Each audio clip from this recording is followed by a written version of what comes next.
Okay, so these review questions are going to differ each time you pull them up a little bit, but they will be the overall same format. So your problem might be a little different than this one, but basically it's going to be asking you the same thing. All right, so question 1 is to identify the amplitude. So like I said, your equation might be different than this one, but as far as how you do it, will be the same way. So in the equation, y equals -1/7. This is what mine was, cosine of x. Remember, the amplitude is always basically whatever the multiplier is on the function, it's the absolute value of that. So the amplitude would be the absolute value of -1/7, which is going to be 1/7. So basically, remember, the negative is not part of the amplitude. The negative causes the reflection. So as far as what the amplitude is, it would just be 1/7. Okay, that was number 1. All right, number 2 asks us to identify the period. And so again, your equation might be different than mine, but it should ask you for the period of a function. So mine is cosine of 2x. Okay, so remember, the period is affected when there's a multiplier on the angle. So when you're multiplying x by something, that is either going to stretch horizontally or compress horizontally the graph. And if basically, to going further than that, if there is a number bigger than 1 here, then you are actually shrinking the graph horizontally. If this is a number that's between 0 and 1, a fraction, then it will actually stretch the graph horizontally. So, but to find the period, remember that we refer to the multiplier here as b, so I would think this is y equals cosine of bx. The b is what determines the period. So the period for sine and cosine is, without any multiplier there, is just 2 pi. So if you divide 2 pi by b, so in this case b is 2, then you get pi, and that would be the period of this graph. So the period is pi. Okay, question 3 and 4 both are asking us to graph one complete cycle. So for my question 3 is a sine function. When I look at it, there is a period change. There's no amplitude change, there's no shifts, so it's just nothing but a period change, because the only change to y equals sine x is the 1/3 multiplier. So first thing I would do would be to find out what the new period of the graph is. And just like we did a minute ago, the period, 2 pi divided by b, b is 1/3. All right, so the period of the graph is 2 pi times 3/1. Since we're dividing by a fraction, multiply by the reciprocal. And 2 pi times 3 is 6 pi. So the period, just like I said, when there's a fraction, something between 0 and 1 is the multiplier, you're going to stretch the graph. So what used to happen between 0 and 2 pi is now going to be stretched out to 0 to 6 pi. All right, so I'm going to go ahead and scale my graph here. All right, so I know it's going to start at 0 and it's going to end at 6 pi. All right, and so then it's just remember the 4 key points, or your 5 key points, which divides the interval into 4 equal parts. So the middle of it's going to be 3 pi, and then half of 3 pi, or you can just divide the period by 4. So if you do 6 pi divided by 4, the separation between key points is going to be, if I reduce that, 3 pi halves. So dividing the period into 4 equal parts, every 3 pi halves, I'm going to have a key point. So 3 pi halves, 6 pi halves, which is the same thing as 3 pi, 9 pi halves, and 12 pi halves, which is 6 pi. All right, so this is a sine function, so you gotta know what sine does. So there's no negative or anything, so there's no reflection. So we start at 0, we go up to our max, been no amplitude change, so that would be 1, down to our to 0, I'm sorry, and then down to our minimum, and then back to 0. And so this is what this graph would look like. All right, and so where the normal sine function without a multiplier there finishes its cycle at 2 pi, you can see how this has been stretched out 3 times the length of the basic function.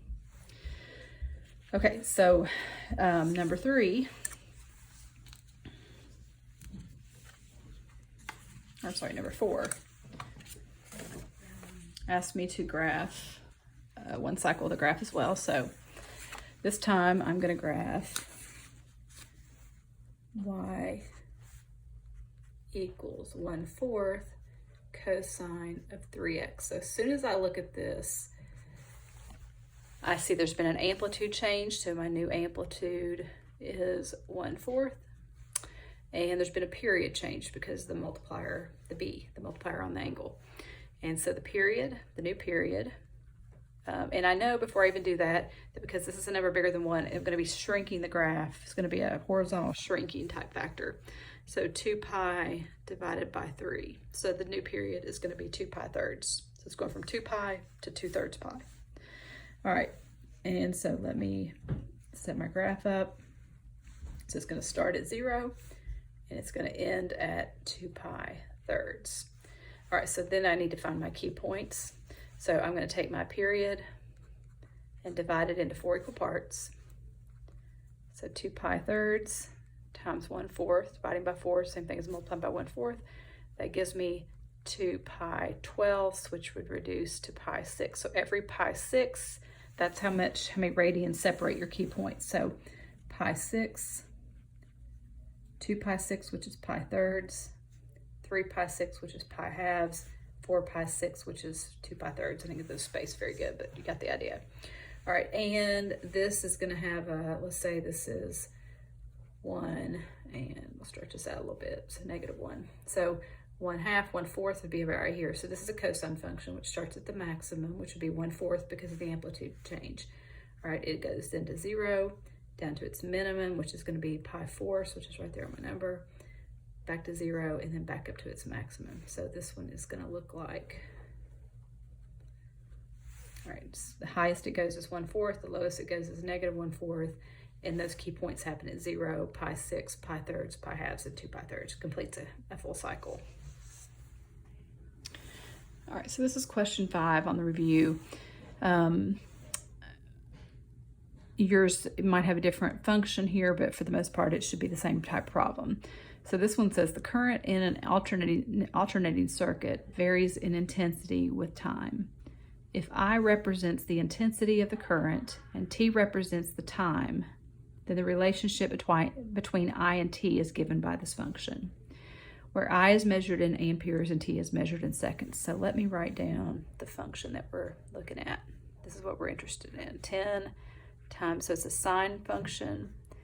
It's got a period that's going to be determined by 130 pi, and it also has an amplitude that's going to stretch up 10 and down to -10.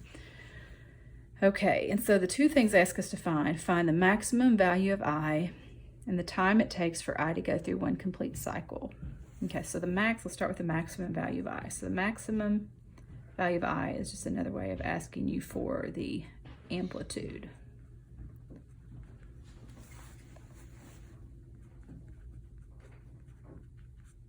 All right, so the amplitude is, in this function, of course, is the multiplier here, so 10. So that's going to be the maximum. It goes up as high as 10 and down to -10. So the maximum value it's ever going to reach is 10. All right, and then the period, well, is what they're asking for when they ask you for the time it takes to go through one complete cycle. That's another name for period. How long does it take to complete a full cycle of the graph? So the period is 2 pi divided by B. B is 130 pi in this case. All right, so pi's cancel, and 2 over 130, I could reduce that down to 1 over 65. And so that would be the time 1/65 is how long it takes to go through, I guess the second, how long it takes to go through one complete cycle. So it's just a fancy way of asking you for the amplitude, the maximum amplitude, and the period. Okay, so this is example 6, and so this one was a little difficult just to show you without having the example choices. So I tried to make it, because you really don't have to work this problem all the way out to graph it, since the answer choices are there. So it's a matter of determining which one of these. I tried to kind of sketch the answer choices, because it's probably the way you're going to do it. But in the equation, we're trying to graph everything that can change has changed in this one. So from the basic y equals cosine x graph, we have a period change, we have a horizontal shift, we have an amplitude change, we have a reflection over the x-axis, and a vertical shift up 3. So a lot going on. But anyone you want to look at the graph, they're going to show you the graph from the interval -1/4 to positive 15/4. So it's over a 4 pi distance there. So in looking at the answer choices here, I can eliminate right away these two, okay, because for one thing, these two graphs do not, the vertical shift, they have not shifted up 3, okay. They actually show an amplitude of 3 on this one, which is not, the amplitude is 1/4. And this one as well, just as well, has just an amplitude of 3 instead of, so we can roll these two out. So I know it's either this one or this one. So I've narrowed it down to these two choices because they both have the amplitude or the vertical shift of 3. And you can see how the graph oscillates around the graph of the line y, or line y equals 3. So it's so as though my new x-axis is going through 3. Okay, now to figure out which one it is between these two is a little more work. So I went ahead and took the period, I found the period of this graph. So 2 pi divided by b is pi. So 2 pi divided by pi is 2. So 2 radians is the period. That's how long it takes to complete one cycle of the graph. Okay, and I always want to remember, divide that into 4 equal parts, because that's where my key points, but I'm not going to be starting from here because of the horizontal shift. Let me figure out what the horizontal shift is first, and then dividing this by 4 would give me 1/2. That means every 1/2 radian, you're going to have a key point. So if each key point is separated by 1/2 radian, you can figure out what those key points are. But we have to start not from 0 because of the horizontal shift. We have to, and I found that to be -c over b, so -3 pi halves over pi is -3 halves. So we're going to shift back to -3 halves, and these graphs, of course, they start at -1/4. So I went ahead and listed the key points over here. So starting the cycle at -3 halves, adding 1/2. Every 1/2 you have a key point. So -3 halves, it shifts from 0 back to -3 halves. That point that used to be at 0 is now at -3 halves. Adding a half to that gives me -2 halves, which is -1. Adding half to that, -2 halves plus 1/2 is -1/2. -1/2 plus 1/2 is 0. 0 plus 1/2 is 1/2. So that is one complete cycle of the graph. Okay, now at those points, what's going to be happening? So it starts it's cosine function. So it typically starts at the maximum, but because of the reflection, the negative, we're going to start at the minimum. Now I put -1/4. It's not really -1/4. It's -1/4 from this being my x-axis. So just to kind of make it easier, at -1/2 or -3 halves, which I can't even see on these graphs, the graph would have been at -4. At -1, it comes up to 0. At -1/2, it comes up to its maximum of 1/4. And at 0, the graph would be back to the x-axis, now the x-axis has shifted up. I'm calling this the x-axis now. It'll be back to 3. And then at 1/2, it would be back down to -1/4. All right, so this one, when x is 1/2, which is halfway between 1/4 and 3/4, the graph should be at its minimum, which is what should happen. So this looks good. If I look at this one at 1/2, the graph is at its maximum. So this is actually the graph of positive 1/4 cosine, whatever. So this one is the one that matches where the graph should be at those key points. So even though I couldn't see these key points, I knew at 0, it should have been at 3, and then it should have been going down to its minimum at 1/2. It should have been down to its minimum -1/4, and this one was not. So this one should be the correct graph on mine. But you don't really have to graph it all the way out, because you're really just trying to match it up to the graph in the answer choices. And I can easily eliminate these two, and I've got it down, and then I have to do a little more work to figure out which one it is between those two. Okay, here are my options. Oh, hang on. These are my options. So my graph, let's set it up here. At -3 pi fourths, it's a 0. It goes up to 2 at -pi halves. So definitely not that one. Definitely not that one. That one looks good. Let me see what the last one looks like here. Yeah, those two look alike there. Oh no, I'm sorry. This doesn't have the pi on it. So -3/4, -3 pi/4. So it has to be this one. So that one matches my graph. -3 pi/4 up to 2, back to 0, down to -2, and it ends the cycle pi/4 0, which is exactly what mine does. Okay, so this is my number 8. And I'm just gonna looking at the function here. So I see it has a vertical shift of +3, an amplitude of 3, and a period of 2 pi divided by 2, which would be pi. So let me just kind of look at the choices here, because I may not have to do a whole lot of work. I might be able to eliminate a lot just from the shifts and the amplitude. So I need a graph that's been shifted up 3, first of all. Well, I can rule this one out because this graph is oscillating around y equals -3. So it's a shift down 3 instead of up 3. Second choice, this one has shifted up 3, so that part looks good. However, the amplitude in this one, the amplitude, remember, should have been 3.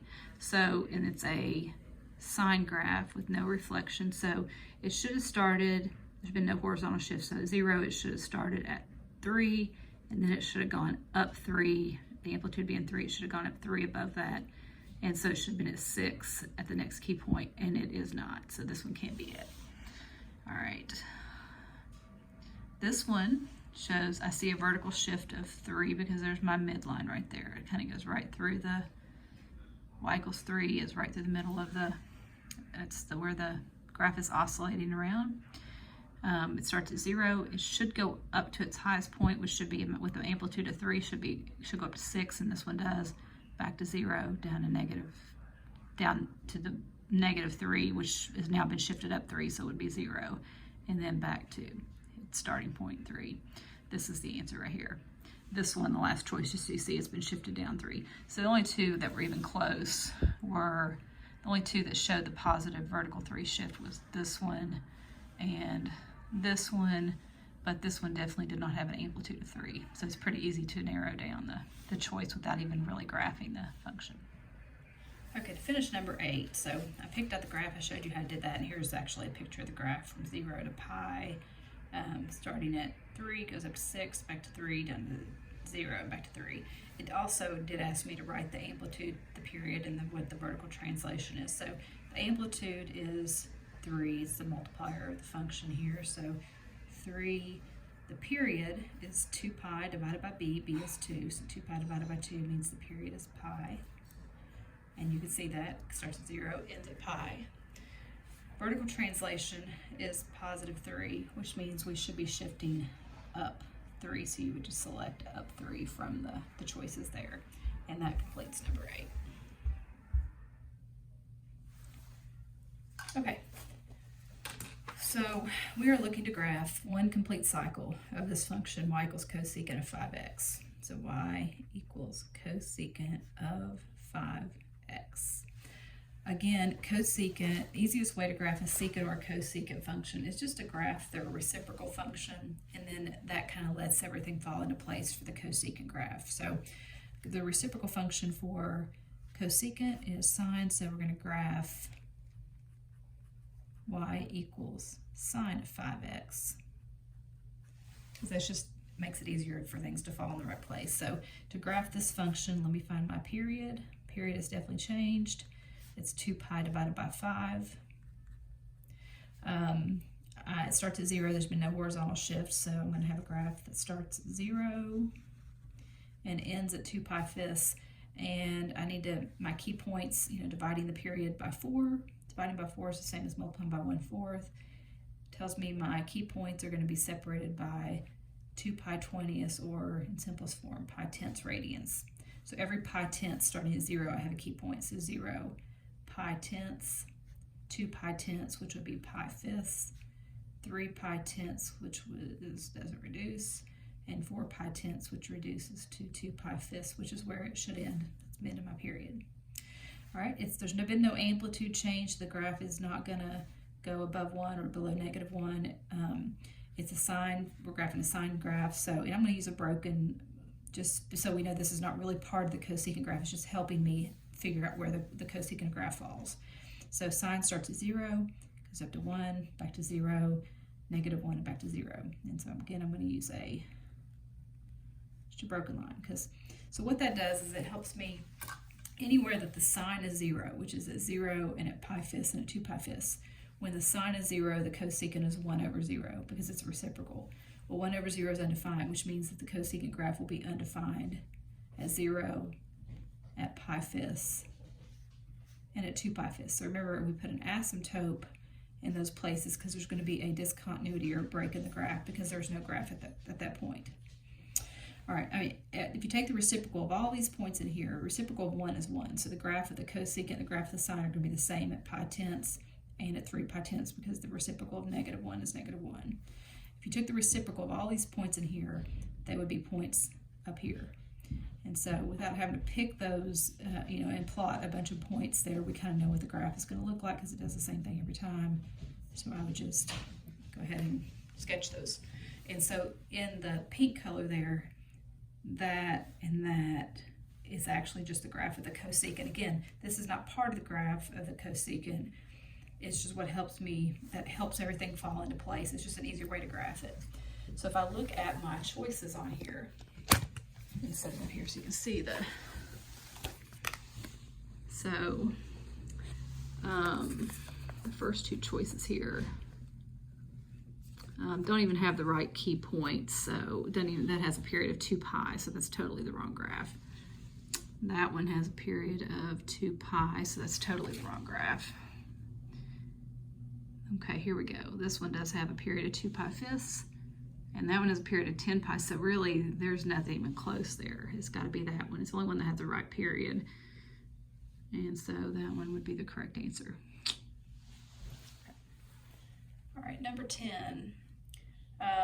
Very much like number 9, except it's a secant instead of a cosecant, but you want to graph one cycle of y equals pi 6x. So again, the reciprocal function for secant is cosine.